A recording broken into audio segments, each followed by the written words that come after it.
রাজা রাজা রাজা রাজা রাজা এলো মনের রাজা রে। খাদানের প্রথম গান ডান্স নাম্বার চলে এলো আমাদের কাছে সম্পূর্ণভাবে। টিজারটি দুদিন আগে এসেছিল আর সেই পূর্ণ গানটি আমাদের সামনে এসে পূর্ণতা পেল। একেবারে তাণ্ডব লীলা চলল। মহাদেবের ভক্ত আমাদের দেবদাদা। দেবদাদা কিন্তু এ অন্য রূপ। এই রূপে দেবদাদাকে আমরা অনেক দিন আগে থেকে চিনি, কিন্তু মাঝখানে কোথায় তিনি হারিয়ে গেছিলেন এই রূপ নিয়ে। তবে এই রূপকে আর লুকিয়ে রাখা গেল না, সামনে আসতে বাধ্য হলেন উনি একটা জায়গায় সংশয় প্রকাশ করেছিলেন, যদি আবার আমি নাচ গান করি তাহলে কি সেটা দর্শক নেবে? দেখে নেবেন এবার এটা কিভাবে নেবে। টিজারে বুঝতে পারিনি ওই কোমর দুটো দোলানোর মধ্যে যে কতটা আপনি নাচ এখনও মনে রেখেছেন, জ্বালিয়ে দিয়েছেন তো, আর কতভাবে আপনাকে বরণ করে নিতে হবে। এবার তো প্রত্যেকটা হলের সামনে বিশাল বিশাল কাট আউটে ওই গঙ্গা জল, দুধ, হ্যাঁ, বড় বড় মালা পরানো ধূপ ধুনো দিয়ে আপনাকে বরণ করে নেওয়া হবে, মিষ্টি মুখ করানো হবে, আর সবাই উন্মাদ হয়ে যাবে, বিশেষ করে দেবিয়ান্সরা। তবে এবার কিন্তু দাদাবাবু আপনি এই মহিমাই যেন বজায় রাখেন। এই মহিমাতে আপনাকে একটু বেশি মানায়। করুন না দুটো অন্তত কমার্শিয়াল সিনেমা আমাদের সারা বছর দিন, আর দুটো করুন আপনার সেই অভিনয়ের দক্ষতা দেখাবার সিনেমা, হ্যাঁ, প্যারালাল সিনেমা যাকে বলা যায়, একটু শৈল্পিক সিনেমা যেখানে শিল্প দর্শন করব আমরা। নিশ্চয়ই সেই রূপেও আপনাকে দেখতে চাই, কিন্তু এই রাজার রূপে আপনাকে যে বহুদিন দেখতে পাই না, এইটা কিন্তু আমরা মিস করি।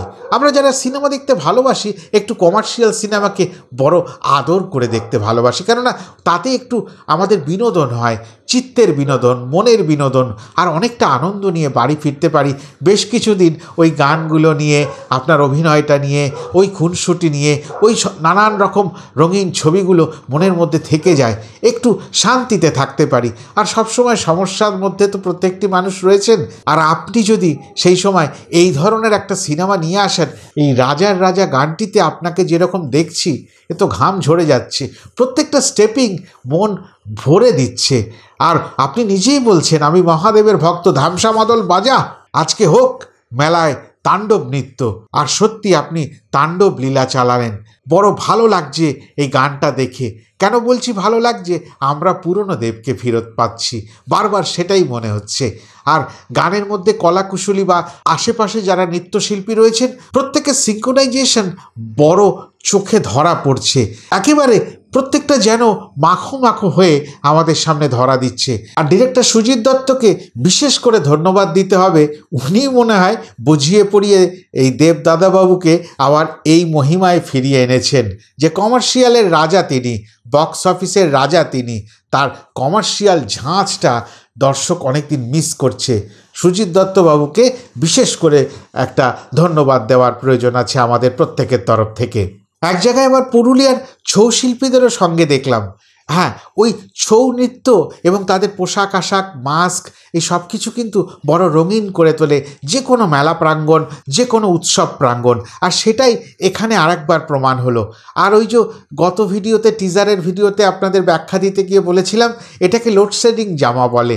এই লোডশেডিং জামা বা লোডশেডিং ড্রেস একটা সময়, যেই সময়টার গল্প বলা হচ্ছে সেই সময় কিন্তু বড্ড বেশি মানুষের কাছে চর্চিত ছিল। যে কোনো ইয়াং ছেলে মেয়ে বা বেশ বয়স্ক মানুষও পোশাক হিসাবে ওই লোডশেডিং ড্রেস পরতে ভালোবাসতেন। লোডশেডিং কথাটা মানে একটু আলো আধারির খেলা, একটা দিকে ডার্ক শেড, একটা দিকে লাইট শেড, এরকম থাকতো জামা বা প্যান্টে। অনেকে এরকম পোশাক শাড়িতেও পরেছেন নারীরা। তা সেইগুলো আমরা দেখে অভ্যস্ত তো। তা ওই পোশাকটা আবার নতুন করে এই মেলা প্রাঙ্গণের মধ্যে অত রঙিন, ওই চতুর্দিকে গেরুয়া ঝান্ডা উঠছে, কোথাও কোথাও আবার আগুনের ঝলকানি দেখা যাচ্ছে। এই সব কিছুর মধ্যে মনে হচ্ছে একটা উৎসব প্রাঙ্গণ, একটা মেলা প্রাঙ্গণ। চতুর্দিকে বিভিন্ন খাবারের স্টল বসেছে। হ্যাঁ, সম্পূর্ণরূপে মেলা প্রাঙ্গণ তুলে ধরেছেন। সেট ডিজাইনটা বড্ড সুন্দর হয়েছে, ভাল লাগছে। আর হোয়াইট শর্টগুলোতে বড় বেশি মন কেড়ে নিচ্ছে। আমি না একটু হোয়াইট শর্ট পছন্দ করি। সব সময় যে একদম টাইট শর্ট, কম্পোজ শর্ট এইগুলো ভালো লাগে না।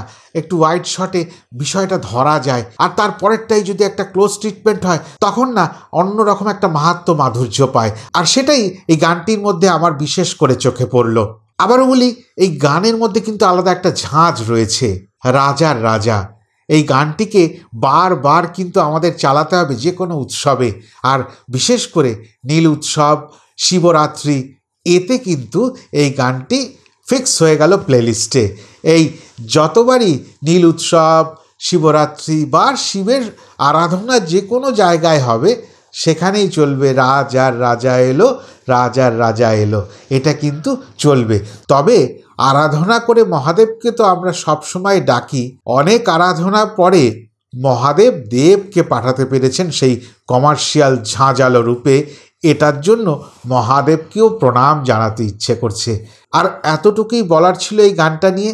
এত রঙিন, এত সুন্দর গানের ছন্দ, নৃত্যের ছন্দ, যে কোনো বাদ্যযন্ত্রগুলো ব্যবহৃত হয়েছে প্রত্যেকটির তার সঠিক ব্যবহার আর কোরিওগ্রাফি, প্রত্যেকটা মিলিয়ে অসাধারণ। আর ভিডিওটা এখানেই শেষ করলাম। আপনাদের কি মন্তব্য এই গানটি সম্বন্ধে নিশ্চয়ই করে কমেন্ট সেকশানে জানাবেন। আর প্রত্যেকে যারা যারা দেখবেন তারা একটু লাইক করে দেবেন, শেয়ার করে দেবেন। আর যারা এখনও আমার চ্যানেলটিকে সাবস্ক্রাইব করেননি, আমার চ্যানেলটির পাশে দাঁড়াবার জন্য দয়া করে সাবস্ক্রাইব করে নেবেন। আর পাশে থাকা বেল আইকনটি ক্লিক করে তার অলটাকে সিলেক্ট করে দেবেন। তাহলে আগামী দিনে আমি নতুন কোনো ভিডিও দিলে সেই ভিডিও অতি সহজেই আপনাদের কাছে সবার প্রথমে পৌঁছে যাবে। আপনারা আমার যদি কথা শুনতে ভালোবাসেন, নিশ্চয়ই করে উপকৃত হবেন। সবাই ভালো থাকবেন। নমস্কার।